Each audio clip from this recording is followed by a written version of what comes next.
Tea கடை kitchen சொந்தங்களுக்கு வணக்கம்.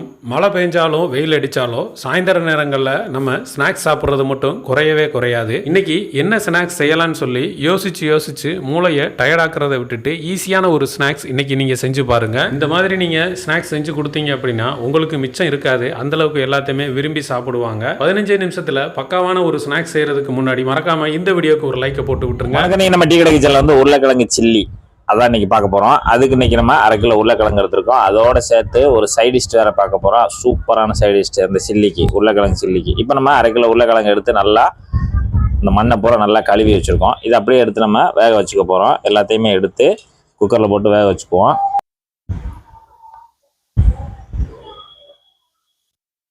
ஒரு 1/2 டீஸ்பூனு தூள் உப்பு போட்டு நல்லா கலந்து விட்டுருங்க. இப்போ நம்ம குக்கர் மூடி போட்டு வேக வச்சுக்கலாம்.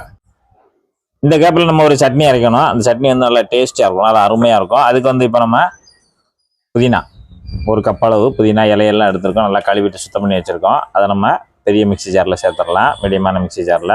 அதேமாரி இந்த சின்ன கப் அளவு மல்லி இலையும் நல்லா அலசிட்டு இந்த அளவு கொஞ்சம் கட் பண்ணிவிட்டு உள்ளே சேர்த்துடலாம். காரத்துக்கு தகுந்தாப்புல நான் 2 பச்சை மிளகாய் மட்டும் சேர்த்துருக்கேன். இஞ்சி துண்டு சின்னதாக ஒரு துண்டு இந்த அளவில். சின்ன பல்லு பூண்டு ஒரு 6, அதையும் உள்ளே சேர்த்துடலாம். 1 டேபிள் ஸ்பூனு பொட்டுக்கடலை, அதையும் நம்ம உள்ளே சேர்த்துடலாம். பெருங்காயத்தூள் ஒரு 2 பிஞ்ச் அளவு பெருங்காயத்தூள். எலுமிச்சம்பழம் ஒரு 1/4 எலுமிச்சம்பழத்தை மட்டும் பிழிஞ்சு விடுங்க. 1/4 எலுமிச்சம்பழம் இல்லைன்னா சின்னதாக புளி எதுனாலும் சரி, ஏதாவது ஒன்று. ஒரு 1/4 டீஸ்பூனு தூள் உப்பு. தண்ணி எதுவும் சேர்க்க வேண்டாம். இப்படியே ஒரு தடவை நல்லா அரைச்சிக்குவோம்.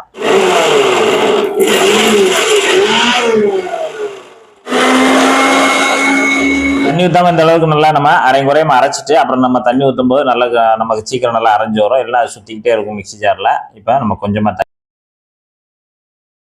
இப்போ நம்ம இந்த அளவுக்கு நல்லா நைஸாக அரைச்சி எடுத்துக்கணும் சட்னி.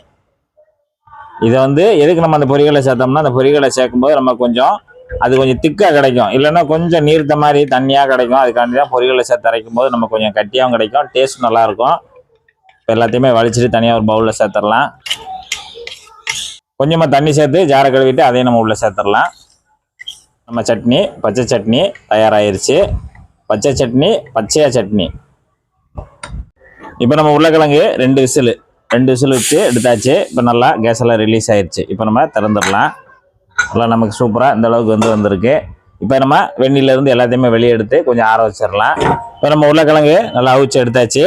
80% தான் அவிஞ்சிருக்கணும். ரொம்பவும் குளன்னு அவிஞ்சிடக்கூடாது. அப்படின்னா சில்லி போடுறதுக்கு கொஞ்சம் நமக்கு அது கிரிப்பாக இருக்காது. இப்போ நம்ம இந்த அளவுக்கு அவிஞ்ச உருளைக்கிழங்கு எடுத்து நம்ம கட் பண்ணிக்கலாம். நல்லா ஆறிடுச்சு. அதாவது சில்லிக்கு தகுந்தா போல் நம்ம கட் பண்ணிக்கலாம். அவ்வளோதான், 2 கட் பண்ணிவிட்டு நல்லா இந்த அளவுக்கு இப்போ இந்த மாதிரி சின்ன சின்ன துண்டுகளாக நம்ம கட் பண்ணிவிட்டு தொலியை தனியாக உரிச்சிட்டு தனியாக எடுத்து வச்சிடலாம். எல்லாத்துலேயும் தொலியும் தனியாக எடுத்துருங்க. இதே போல் நம்ம உருளைக்கிழங்கு எல்லாத்தையுமே நல்லா துண்டாக வெட்டிட்டு தொலியை உரிச்சிட்டு தனியாக எடுத்து வச்சிடலாம். நல்லா கட் பண்ணி தொலியெல்லாம் உரிச்சிட்டு ரெடியாக வச்சுருக்கோம். இப்போ நம்ம மசாலா பண்ண போகிறோம். அடுத்து இப்போ நம்ம உருளைக்கிழங்கு சில்லி பண்ணுறதுக்கு நம்ம ஒரு பேஸ்ட் தயார் பண்ண போகிறோம், மசாலா. அதுக்கு வந்து நம்ம 1/2 கப்பு கடலை மாவு எடுத்து வச்சுருக்கோம். அந்த 1/2 கப்பு கடலை மாவை இந்த பவுலில் சேர்த்துடலாம். 1/4 கப்பு அரிசி மாவு, பச்சரிசி மாவு, தனி பச்சரிசி மாவு 1/4 கப்பு. கார்ன்ஃப்ளவர் மாவு ஒரு 1/4 கப்பு. இப்போ நம்ம சேர்த்தோம் 3 மாவு சேர்த்துருக்கோம். தேன் உப்பு ஒரு 1/4 டீஸ்பூன் தூள் உப்பு. கரம் மசாலா 1 டீஸ்பூனு. ஒரு 2 பிஞ்ச் அளவு மஞ்சள் தூள். 1 டீஸ்பூனு காஷ்மீர் சில்லி பவுடர். சீரகத்தூள் ஒரு 1/2 டீஸ்பூனு. இப்போ நம்ம இது எல்லாத்தையும் ஒரு தடவை கலந்து விட்டுறலாம். இந்த மசாலா மாவோடு சேர்த்து நல்லா ஒரு தடவை கலந்து விட்டுருங்க. நல்லா இந்த அளவு கலந்த உடனே இஞ்சி பூண்டு பேஸ்ட்டு ஒரு 2 டீஸ்பூனு இதில் சேர்த்துருங்க. கலந்த மாவில் சேர்த்துருங்க. இதோட சேர்த்து ஒரு டேபிள் ஸ்பூனு எண்ணெய் சேர்த்து இப்போ நல்லா ஒரு தடவை கலந்து விட்டுருங்க. அந்த மாவோடு சேர்த்து நல்லா கலந்து விட்டுருங்க. இப்போ நல்லா இந்த அளவுக்கு அந்த மாவோடு சேர்த்து எல்லாத்தையும் பிசைஞ்சு விட்டுட்டு தண்ணி வந்து கொஞ்சம் கொஞ்சமாக சேர்த்துக்கணும். ரொம்பையும் வேண்டாம், கொஞ்சம் கொஞ்சமாக தெளிச்சுட்டு நான் இந்த கண்டிஷனில் இருக்குன்னு சொல்கிறேன். அவ்வளோதான். கிட்டத்தட்ட இது ஒரு 50 ml தண்ணி இருக்கும். அதோடு சேர்த்து நல்லா கலந்து விடுங்க.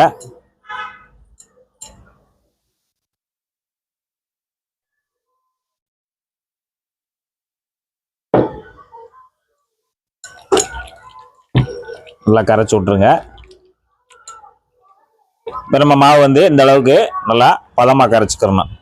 ரொம்பையும் தண்ணியாக இருக்கக்கூடாது, ரொம்பையும் கெட்டியாக இருக்கக்கூடாது. நமக்கு அந்த உருளைக்கிழங்குகள் நல்லா ஒட்டி வரணும். அதுக்காக இப்போ 100 ml தண்ணி நமக்கு தேவைப்பட்டிருக்கு. நல்லா மாவை கரைச்சி வச்சாச்சு, மசாலாவோடு சேர்த்து நல்லா இந்த அளவுக்கு இருக்கணும். இப்போ நம்ம உருளைக்கிழங்கு கட் பண்ணி வச்சுருக்கோம், அதை கொஞ்சம் கொஞ்சமாக உள்ளே சேர்த்துக்கலாம்.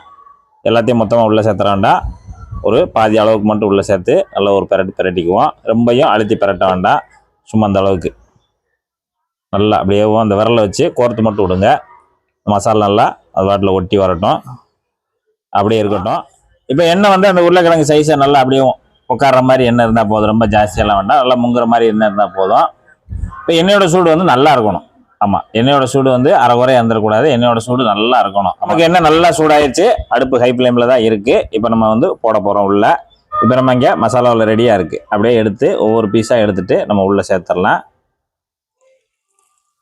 இந்த மாதிரி மசாலாவில் முக்கி இருக்குது, அந்த மசாலா மாவில் முக்குனதை அப்படியே எடுத்து ஒன்று ஒன்றா சேர்த்துருங்க. இதே போல் எவ்வளோ பிடிக்குதோ அந்த அளவுக்கு உள்ளே சேர்த்து விட்ருங்க. இதே போல் எடுத்து ஒன்று ஒன்றா பக்கத்தில் தனித்தனியாக போட்டு விட்ருங்க.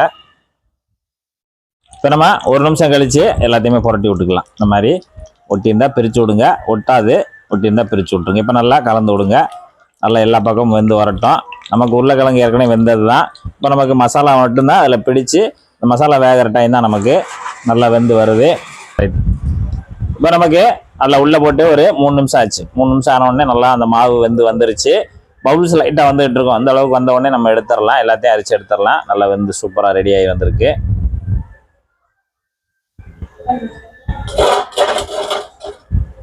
மறுபடியும் இருக்கிறத நல்லா ஒரு நிமிஷம் எண்ணெய் சூடு பண்ண விட்டு போட்டு எடுத்துடலாம். இன்னைக்கு நம்ம எடுக்கிற நேரத்தில் மேகம் வந்து நல்லா கூடி அப்படியே சட சட சட சடன்னு வருது. ஆமாம், இப்போ எண்ணெயில் தண்ணி பட்டா எப்படி சிடிச்சின்னு வெடிக்கும், அதே மாதிரி மழை வந்து நல்லா சட சட சடன்னு வருது. இப்போ நமக்கு சூப்பரான ஒரு ஸ்நாக்ஸும் தயாராகிட்டு இருக்கு. நம்ம அப்படியே சாப்பிடும்போதே நல்லா அருமையாக இருக்குது. பார்க்கும்போதேவும் அப்படியே அந்த சட்னியில் தொட்டு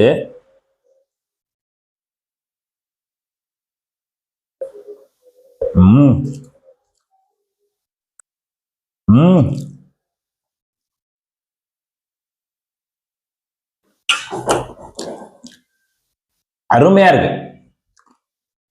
உருளைக்கிழங்குல இப்படி ஒரு சில்லியா அப்படின்னா ரொம்ப ஆச்சரியமா இருக்கு. உருளைக்கிழங்கு நிறைய வெரைட்டிஸ் பண்ணுவோம், ஆனா இது போல ஒரு நாளைக்கு நீங்க செய்து சாப்பிட்டு பார்த்தீங்கன்னா விடவே மாட்டீங்க. அந்த அளவுக்கு சுவையும் டேஸ்ட் நல்லா அருமையா இருக்கு. இதே போல நீங்களும் உங்க வீட்டுல செய்து சாப்பிட்டு பார்த்துட்டு எப்படி இருந்தது கமெண்ட்ல சொல்லுங்க. நன்றி, வணக்கம்.